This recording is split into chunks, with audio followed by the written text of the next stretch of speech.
वरिष्ठ वक्ता आदरणीय धनंजय ठाकुर जी, भाई सुरेंद्र वर्मा जी, बहन बन्ना राजपूत जी, भाई नितिन भंसाली जी, भाई अजय गंगवानी जी, सोनकर जी, भाई सत्यप्रकाश जी, आप सभी का हार्दिक स्वागत। मित्रों,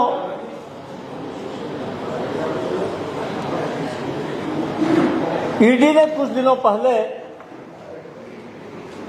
एक व्यक्ति को पकड़ा था जिसे ईडी ने बताया कि यह महादेव ऐप के कर्ता धर्ता का ड्राइवर है, जिसका नाम था असीम दत्ता। असीम दत्ता के कथित बयान के आधार पर ईडी ने एक प्रेस नोट जारी किया था, जिसमें प्रदेश के मुख्यमंत्री श्री भूपेश बघेल के ऊपर महादेव ऐप से 508 करोड़ रुपए लेने का तथा कथित रूप से आरोप लगाया था।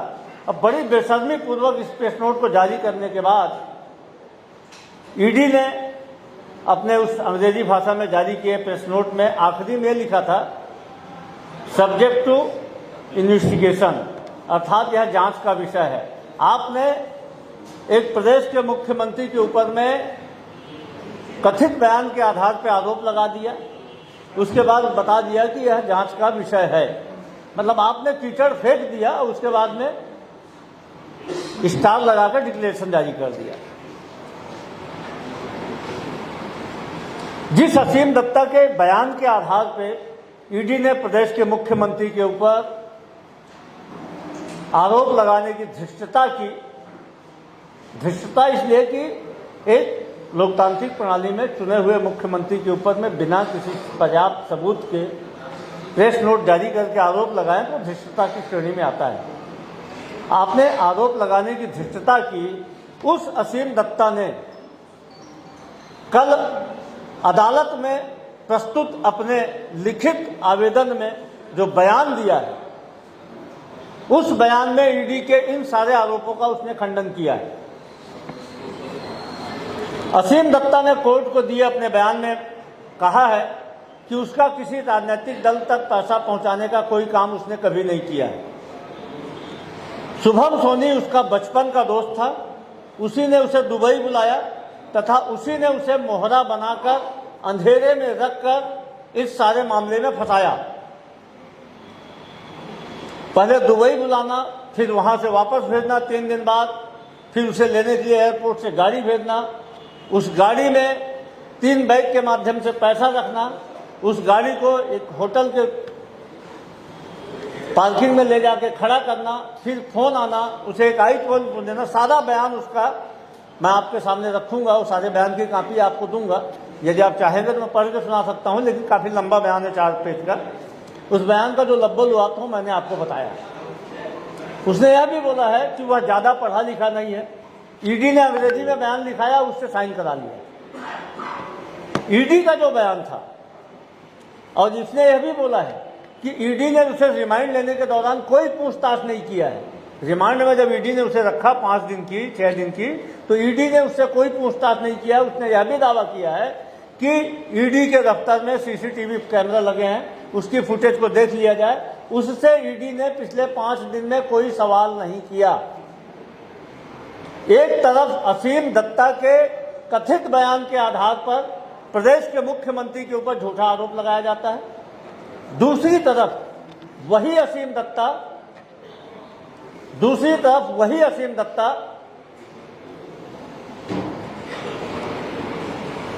कोर्ट के सामने लिखित बयान देता है, जिसमें वो सारी चीजों का खंडन करता है। तो इससे यह साफ हो गया कि ईडी ने जानबूझकर मुख्यमंत्री की छवि खराब करने का षड्यंत्र रचा था।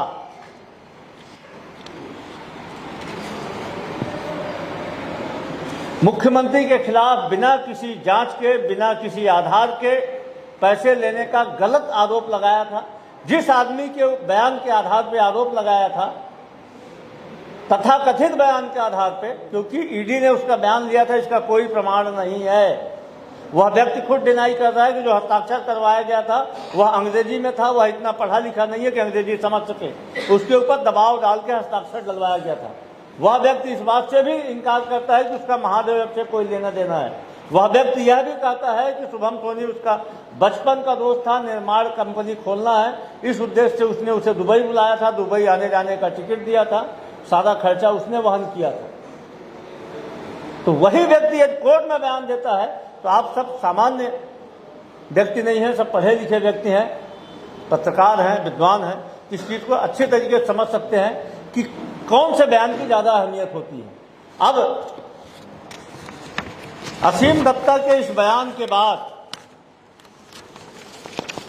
कुछ सवाल सामने आते हैं। जिस शुभम सोनी ने असीम दत्ता को मोहरा बनाया, उसी शुभम सोनी का एक वीडियो भी आता है। उस वीडियो में भी उसने मुख्यमंत्री उनके सलाहकार के ऊपर में कुछ आरोप लगाया है। उस वीडियो को भी भारतीय जनता पार्टी ने जारी किया। शुभम सोनी का बयान, ईडी का प्रेस नोट और इन सब के बाद देश के प्रधानमंत्री का विभिन्न सभाओं में मुख्यमंत्री को छवि खराब करने के उद्देश्य से महादेव यज्ञ संलिप्तता की बातें कहना, देश की केंद्रीय मंत्री के द्वारा प्रेस कॉन्फ्रेंस लेके उस ईडी के प्रेस नोट के आधार पर मुख्यमंत्री पर आरोप लगाना, ये सामान्य घटना नहीं है। ये छत्तीसगढ़ के चुनाव को प्रभावित करने के लिए सुनियोजित तरीके से किया गया षड्यंत्र था, जिसमें प्रधानमंत्री स्वयं संलिप्त थे। इस षड्यंत्र में भारतीय जनता पार्टी षड्यंत्र थी, पूरी की पूरी भारतीय जनता पार्टी की केंद्रीय सरकार षड्यंत्र थी, और इस पूरी षड्यंत्र को एग्जीक्यूट करने का काम ईडी ने किया था, शुभम सोनी के साथ मिलकर किया था। क्योंकि जिस व्यक्ति के कथित बयान के आधार पर सारे आरोप लगाए गए थे, उस व्यक्ति का बयान हम आपके सामने प्रस्तुत करेंगे, जो उनके वकील के माध्यम से कोर्ट से निकला है, जिसकी कॉपी है। तो उस बयान से यह साबित होता है कि सादा का सादा किया धरा भारतीय जनता पार्टी का था। छत्तीसगढ़ में भारतीय जनता पार्टी सीधे चुनावी मुकाबला मुख्यमंत्री भूपेश बघेल से नहीं कर पा रही है, कांग्रेस पार्टी से मुकाबला नहीं कर पा रही है, तो उसने इस प्रकार की कूट रचना करके, इस प्रकार का षड्यंत्र करके छत्तीसगढ़ के चुनाव को प्रभावित करने का काम किया है। हम प्रधानमंत्री जी से मांग करते हैं कि उनमें तनिक भी साहस बचा है, तनिक भी नैतिकता बची है। इस देश के प्रधानमंत्री हैं, उन्होंने मिथ्या प्रलाप किया है 3 सभाओं में, तो मुख्यमंत्री भूपेश बघेल से माफी मांगे। ईडी के हम चुनाव आयोग से भी मांग करते हैं कि चुनाव को प्रभावित करने की कुचेष्टा के लिए, गलत तरीके से गलत चीजें फ्लोट करने के लिए ईडी के अधिकारियों के खिलाफ भी चुनाव आयोग कार्रवाई करे। इसके साथ ही हम यह भी मांग करते हैं कि झूठ प्रचारित करने के लिए ईडी के अधिकारियों के ऊपर और भारतीय जनता पार्टी के वे नेता जिन्होंने शुभम सोनी के बयान को, वीडियो को जारी किया था, उनके ऊपर आपराधिक मुकदमा दर्ज किया जाए। यदि आप सबके तरफ से कोई सवाल है तो आमंत्रित हैं। हम चुनाव आयोग में शिकायत कर चुके हैं। इसके अलावा जितने और भी विधिक रास्ते हैं हम उसको अपनाएंगे। हमने सारी चीज़ को, उसके बयान को अभी सोशल मीडिया, अभी आपके पास मेल के माध्यम से, व्हाट्सएप के माध्यम से हम आपको भेजेंगे। इस प्रेस नोट को भी अभी बांट रहे हैं आपके पास। हमें इस चीज़ को बेनकाब करना था जो हम आपके सामने कर चुके हैं।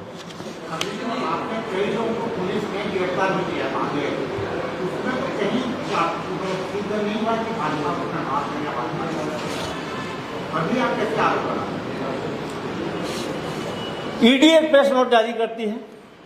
उस प्रेस नोट के बाद में ईडी का जो प्रेस नोट होता है, उसी के आधार पर एक वीडियो भारतीय जनता पार्टी ऐसे ही प्रेस कॉन्फ्रेंस करके अपने 3 प्रवक्ताओं के साथ, जो एक राष्ट्रीय स्तर के प्रवक्ता थे, 2 प्रदेश के प्रवक्ता थे, उनके साथ उस वीडियो को जारी करती है।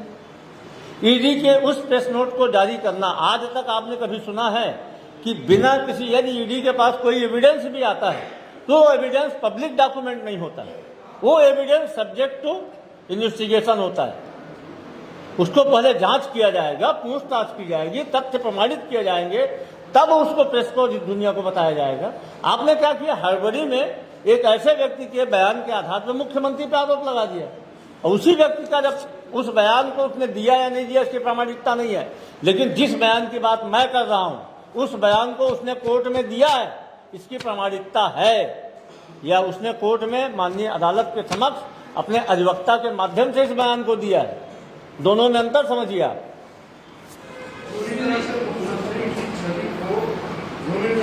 प्रयास किया गया। निश्चित तौर पे कांग्रेस किस तरह का कदम उठाएगी? सारे विधिक कार्रवाई की जाएगी, आवश्यकता पड़ने पर हम FIR भी दर्ज करेंगे। उनका उद्देश्य था इस चुनाव को दिग्भ्रमित करना, लेकिन सारी चीजें क्रिस्टल क्लियर हो चुकी हैं, इनका षड्यंत्र सामने आ गया है, जनता इस बात को समझ रही है।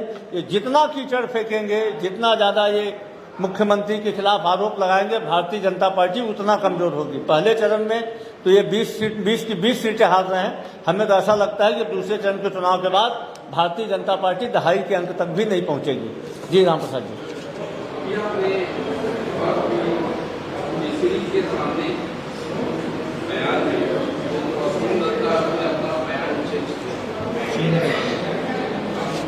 देखिए, मैंने चेंज किया, शब्द को प्रयोग नहीं किया।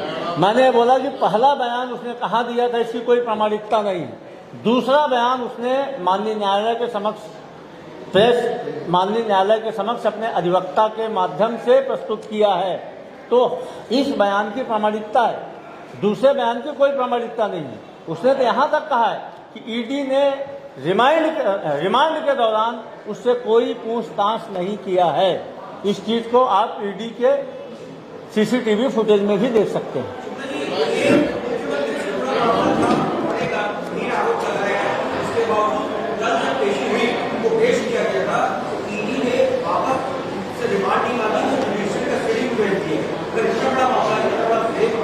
सीधी सीधी बात है, ये ईडी के द्वारा रचा गया षड्यंत्र था। अपनी कहानी को उन्होंने फ्लोट किया, उनको मालूम है उनकी कहानी में कोई दम नहीं है, उस व्यक्ति को कुछ नहीं मालूम है, उस व्यक्ति के नाम के आधार पे उन्होंने आरोप लगा दिया है, उस व्यक्ति से तो उन्होंने रिमांड के दौरान कोई पूछताछ नहीं की है।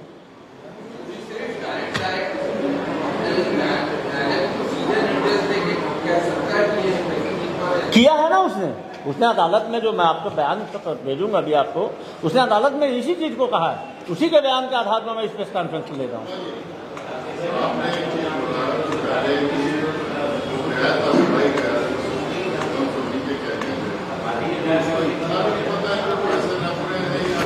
नहीं, सुनिए, उसका मेरी बात सुनिए, मैं समझ गया। हाँ, आपने बोला कोई भी क्रिमिनल हो या कोई भी एक्यूज हो, वो न्यायालय के सामने अपनी क्राइम कभी एक्सेप्ट नहीं करता है। बिल्कुल सही बात है, सुनिए मेरी बात की बात है कि वो एविडेंस में आएगा, जो भी चीजें आएगी, ट्रायल होगी, तब वो प्रूव होगा।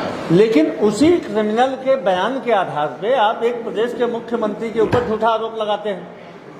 आप उस बयान के आधार पे पुस्तक में लिखते हैं subject to matter of investigation. वही व्यक्ति जब अदालत में बयान देता है तो उसकी उस बयान की प्रामाणिकता कैसे गलत मानी जाएगी, पहली बात। दूसरी बात जो आप बोल रहे हैं दूसरी बात, निश्चित तौर पर उसने अपने पूरे बयान में कहा है, यदि आप चाहें तो मैं उसको पढ़ के सुना देता हूं, लेकिन उससे ज़्यादा बेहतर ये होगा कि बयान मैं आपको दूंगा, अभी लिखित बयान उसका मैं आपको दूंगा जो उसने अदालत में दिया है। उसमें साफ साफ उसने कहा है कि शुभम सोनी उसका बचपन का मित्र था और उसने उसे दुबई आने के लिए कहा था, उसके साथ वो क्रिकेट खेलता था, उसके साथ उसका बचपना बीता था, उसने उसे दुबई बुलाया। दुबई आने के लिए बोलने के बाद उसने दुबई में बुला के बोला कि मैं एक निर्माण कंपनी खोलना चाहता हूं, उसका आपको हेड बनाऊंगा, आप दुबई आ जाइए, चीज़ों को समझ लीजिए। 3 दिन तक वो दुबई में रहा, उसको वहां पे उसने आईफोन दिया, उसके पूरे बयान में आईफोन दिया। आईफोन में उस वीडियो को भी डाला था उसने, जो वीडियो शुभम सोनी ने बना के भाजपा को दिया था, जिसे भाजपा ने जारी किया है। तो तमाम तरीके की कहानी है।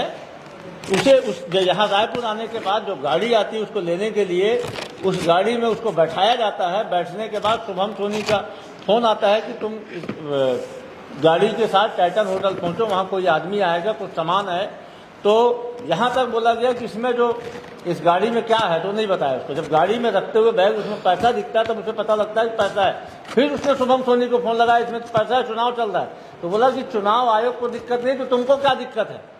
उसके बाद उस जो पार्किंग है, उस पार्किंग से उसकी गाड़ी को जब्त किया गया। अचानक वहां से ईडी की एंट्री होती है, पूरी तरीके से उसको अंधेरे में रख के फंसाया गया है। उसका बयान ऐसा बोलता है। लेकिन मेरा कहने का मतलब यह है कि जिस बयान के आधार पे आप मुख्यमंत्री की छवि खराब करने की कोशिश करते हैं, यदि उस व्यक्ति का बयान अदालत में है तो उसकी प्रामाणिकता ज्यादा मानी जाएगी।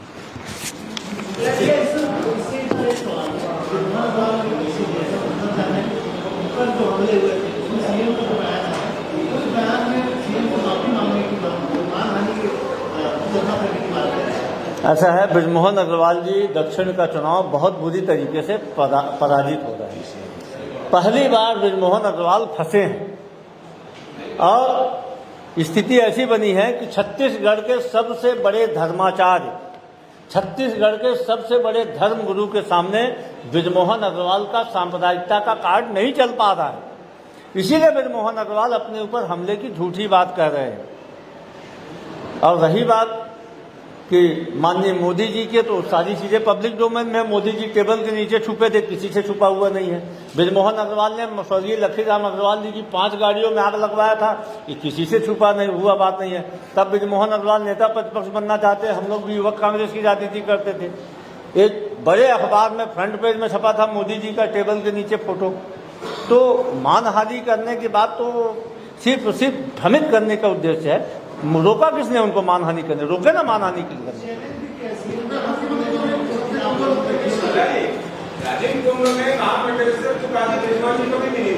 सबसे पहली बात तो मैं ब्राह्मण होने के नाते, कांग्रेस का प्रवक्ता होने के नाते तो करता ही हूँ, लेकिन ब्राह्मण होने के नाते भी राजिम को कुंभ बोलने का विरोध करता हूँ। इस देश में कुंभ राजिम में नहीं लग सकता हमारे पुराणों के अनुसार। वो हमारा पुन्नी मेला है, हमारी छत्तीसगढ़ की अस्मिता से जुड़ा हुआ है। पुन्नी मेला को पुन्नी मेला ही रहने दें, कुंभ को कुंभ रहने दें। बृजमोहन अग्रवाल जी ने जो अधर्म किया था, उसी अधर्म का परिणाम है कि आज एक धर्माचार्य उनको पराजित करेगा। बृजमोहन अग्रवाल जी डरे हुए हैं, बौखलाए हुए हैं। हमारी संवेदनाएं उनके साथ हैं। धन्यवाद।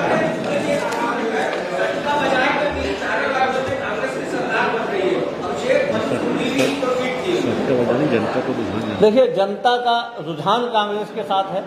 आप सबके तरफ से जो आप सब पूरा घूमते हैं, पूरे अभी तक 20 सीटों में घूमा, 70 सीटों में घूम रहे हैं। आप सबके जो फीडबैक मिल रहे हैं, आप सबके माध्यम से जो दूसरे राज्यों के रिपोर्ट हम देख रहे हैं, हमारे भी मित्र सभी संबंधी यार दूसरे राज्यों में, उसके आधार पर लग रहा है कि न सिर्फ 4 राज्यों में हमारी सरकार बन रही है, मिजोरम में हमारे गठबंधन की सरकार बन रही है। धन्यवाद। जय हिंद। Thank you.